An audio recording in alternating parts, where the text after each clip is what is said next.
గారి ఆశీస్సులు ఉండాలి, ధర్మవరం ప్రజల ఆశీస్సులు ఉండాలి, ఎక్సెట్రా ఎక్సెట్రా నువ్వు చెప్పుకుంటూ వస్తున్నావు. గవర్నమెంట్ పోయిన తర్వాత అతి ఎక్కువ అవసరం ఉన్నప్పుడు చంద్రబాబు నాయుడు గారికి కావచ్చు, తెలుగుదేశం పార్టీకి కావచ్చు, నారా లోకేష్ గారికి కావచ్చు, ఈ నియోజకవర్గంలో ఉన్న లీడర్లకు కావచ్చు, కార్యకర్తలకు కావచ్చు, ప్రజలకు కావచ్చు, నీ అవసరం అతి ఎక్కువగా ఉన్నప్పుడే నువ్వు పార్టీని వదిలిపోవడం జరిగింది. పార్టీని వదిలిపోవడమే పక్కన పెట్టి ఆ జిల్లాలో ఎవరు భయపడలే, ఏదొచ్చినా ఎదుర్కొందామని చెప్పి ప్రతి ఎమ్మెల్యేను సిద్ధమైనాడు. మరి నాకు చెప్పడమే కానీ నేను విన్నదేం కాదు, కానీ మీటింగుల్లో కూర్చున్నప్పుడు కార్యకర్తలతో పని లేదు, పార్టీతో పని లేదు, ఈవీఎంలు ఉంటే చాలు అనే అంత పెద్ద స్టేట్మెంట్, అంటే వితౌట్ ఎనీ బేస్ ఒక పెద్ద స్టేట్మెంట్ ఇచ్చి నువ్వు పార్టీ మారాలి అనే ఒక పద్ధతికి మీరు వెళ్ళిపోవడం జరిగింది. సరే, అది మీ పర్సనల్, మీరు పార్టీ మారడమా ఉండడమా అనేది అది మీ పర్సనల్. దాని గురించి నేను కూడా కామెంట్లు ఇవ్వకూడదు. కానీ ఈ రోజు నువ్వు ఆశీస్సులు ఉండాలి అని ఆలోచన చేసినప్పుడు, ఆ రోజు కూడా నీ అవసరం ఎక్కువగా ఉన్నప్పుడు మీరు వదిలిపోయిన విషయాన్ని ఒకసారి గుర్తు చేసుకోండి. మరి దాంతో పాటు ఇంకా ఎక్కువ భయపడింది, బాధపడింది ఎక్కడంటే పార్టీ కావచ్చు, లేకుంటే ఇప్పుడున్న నాయకులు చాలా మంది, లేకపోతే ప్రజలు కావచ్చు, భయపడింది ఎక్కడంటే కప్పం కట్టిపోయినామే. అది చాలా బాధేసింది. చాలా మంది కప్పం కట్టిపోయింది, చాలా బాధేసింది, చాలా బాధపడినారు ఆ రోజున్న పరిస్థితుల్లో. ఏంది ఎమ్మెల్యేకి 7 కోట్లు కట్టడం ఏంది, పక్కన నియోజకవర్గం ప్రకాష్ రెడ్డికి ఎలక్షన్ ముందు 2 కోట్లు ఇవ్వడం ఏంది, తర్వాత 2 కోట్లు ఇవ్వడం ఏంది ఇదంతా అని చెప్పని చాలా మంది ఈ నియోజకవర్గంలో ఉన్న వాళ్ళు, పక్క నియోజకవర్గాల్లో ఉన్న వాళ్ళు, ఎందుకంటే బయటకు వస్తుంది నిజం. ఒక రోజు దాగొచ్చు, 2 రోజులు దాగొచ్చు, 3వ రోజు 4వ రోజు బయటికి రావాల్సిందే. అది బయటకు వచ్చినప్పుడు చాలా మంది కూడా బాధపడిపోయిన పరిస్థితి. మొన్న ఎమ్మెల్యే గారు మాట్లాడినప్పుడు కూడా చూసినాం. రికార్డింగ్లు బయట పెడతానంటే కూడా మనము కాంగా దాని మీద ఏమీ సమాధానం చెప్పలేని పరిస్థితుల్లో కూడా మనం పోయే పరిస్థితి ఒకసారి మీరు ఆలోచన చేసుకోవాలి. చూసినాక నేను నిలబడాల్సి వచ్చింది. ఆ రోజు నీ కోసం బయటకు వచ్చి పని చేసి మీరు ఒక్కసారి వదిలేసిపోయిన తర్వాత, ఇక్కడున్న ప్రజల అసహాయ స్థితిని చూసిన తర్వాత, ఇక్కడున్న నాయకులు చాలా మంది పార్టీ మీద అభిమానం ఉన్నా, ప్రేమ ఉన్నా, నమ్మకాన్ని కోల్పోయే పరిస్థితిని చూసిన తర్వాత అవన్నీ నిలబెట్టాలనే ఆలోచనతోనే శ్రీరామ్ అనే వ్యక్తిని ఇక్కడికి పార్టీ పంపించడం జరిగింది.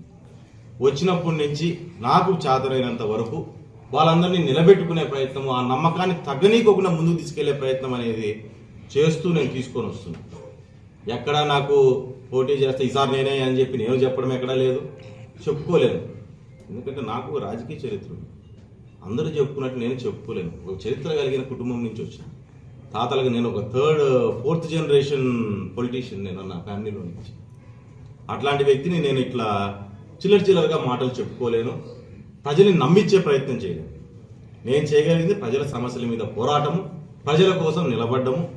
ఎవరైనా పార్టీ నాకు అవకాశం ఇచ్చింది కాబట్టి ఆ పార్టీ మీద ప్రేమ పెంచే ప్రయత్నం తప్ప నేను ఇంకో మాటలు చెప్పడం కూడా వ్యర్థం అనుకున్నాను. అదే పద్ధతిలోనే ముందుకెళ్లే పరిస్థితి చేశాను. అమ్మరథం పట్టింది ధర్మవరం. ఆ పరిస్థితుల్లో మీరు ధైర్యం పడిగానని చెప్పి వాళ్ళ దగ్గర ఆహ్వానం పలకడం జరిగింది. ఈ రకంగా పార్టీని మేము ఎక్కడైనా సరే తగ్గకోకుండా నిలబెట్టే ప్రయత్నం, జెండాలు దాచిపెట్టిన దగ్గర నుంచి జెండాలు భుజాన్ని వేసుకొని తిరిగే ప్రయత్నము ఖచ్చితంగా ఆడదాకా మేము తీసుకొచ్చే ప్రయత్నం అనేది మా నుంచి కానీ, మా ఇక్కడ పనిచేస్తున్న నాయకుల దగ్గర నుంచి కానీ మా ప్రయత్నం చేయడం జరిగింది. ఈరోజు ఒకే విషయాన్ని మీరు అర్థం చేసుకోవాలి. 100 పెట్టి కొంటానంటారు. ఈ మాట కూడా నేను మాట్లాడకూడదేమో, కానీ ఈరోజు మాట్లాడాల్సి వస్తుంది. చివరికి వచ్చాం కాబట్టి. నెల ఉంది ఎలక్షన్కి, 1-2 నెలలు ఉంది. ఇంకో ఆల్మోస్ట్ అయిపోతుంది 5 ఏళ్ళు. అవతల గవర్నమెంట్ మీద విపరీతమైన వ్యతిరేకత ఉంది. ఇక్కడ ఫేస్బుక్ స్టార్ మీద చాలా వ్యతిరేకత ఉంది. ఇటువంటి పరిస్థితుల్లో 100 పెట్టి కొంటాం. ఎంతమందిని కొంటాం? ఎవరిని కొంటాం? 40 ఏళ్ల చరిత్ర కలిగిన పార్టీ, ఎంతోమంది త్యాగాల మీద నిలబడిన పార్టీ, ఎంతోమంది ఆశల మీద నిలబడిన పార్టీ ఇది. ఈరోజు 15 ఏళ్ళు ముఖ్యమంత్రిగా, 15 ఏళ్ళు ప్రతిపక్ష నాయకుడిగా, అతి సీనియర్ నాయకుడిగా గొప్ప వ్యక్తి నారా చంద్రబాబు నాయుడు గారు లీడ్ చేస్తున్న పార్టీ. ఈ పార్టీని 100 పెట్టి కొంటాం. నువ్వు మాట్లాడే మాటలు ఏమైనా అర్థం ఉంది? నిన్న ఏదో వాట్సాప్లో మెసేజ్ చూసిన, రేవంత్ రెడ్డి పైన గెలవడం జరిగింది, కాంగ్రెస్లో తెలంగాణలో డబ్బులున్న వాళ్ళకి టికెట్లు ఇచ్చినాడు, చంద్రబాబు నాయుడు కూడా డబ్బులున్న వాళ్ళకి టికెట్ ఇవ్వాలని చెప్పి ఆలోచన చేస్తున్నారు. ఏం చేయాలనుకుంటున్నావు? నిజంగా మనకు అభిమానం ఉన్నప్పుడు నాయకుడినో పార్టీనో ఒక స్థాయిలో నిలబెట్టే ప్రయత్నం చేయాలి. నువ్వు అక్కడి నుంచి డిగ్రేడ్ చేసే ప్రయత్నం చేస్తున్నావు. ఒక్కసారి ఆ మెసేజ్ పెట్టినోడిని మాజీ ఎమ్మెల్యే గారిని అడుగుతున్నా, ఫస్ట్ వాడిని చెప్తా కొట్టాడు. పక్కన వాడు ఎవడు పెట్టినాడు కనుక్కొని చెప్పు తీసుకొని అది విరిగిపోయేటట్లు కొట్టండి వాడిని ఫస్ట్. మేము పార్టీకి కానీ మాకు కానీ చేయగలిగిన సాయం అదే ఫస్ట్. అమ్మరథం పట్టింది ధర్మవరం.